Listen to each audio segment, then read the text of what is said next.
Bien, profesor. Vamos a realizar lo que es la auscultación pulmonar de la parte anterior y parte posterior.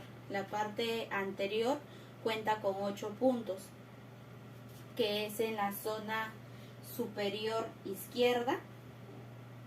Luego el punto 2 es en la zona superior derecho. Luego vamos a la zona intermedia izquierda. Luego vamos a la zona, que es la tercera, zona intermedia derecha. Luego vamos a ir a la zona inferior izquierdo y zona inferior derecho. Luego vamos a la zona axilar izquierda y a la zona axilar derecha. Esos serían los 8 puntos. Bien, ahora vamos a hacer lo que son los puntos de auscultación pulmonar posterior, que cuenta con 10 puntos.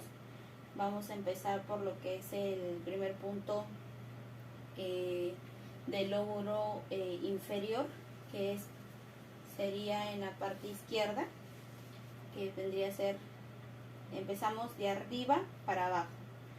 Sería un punto,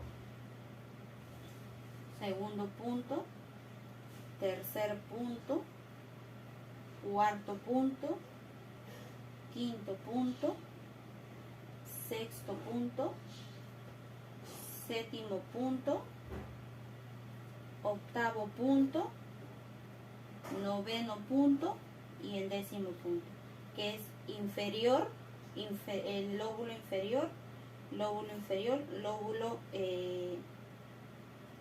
superior, y sería lóbulo superior y lóbulo posteriores.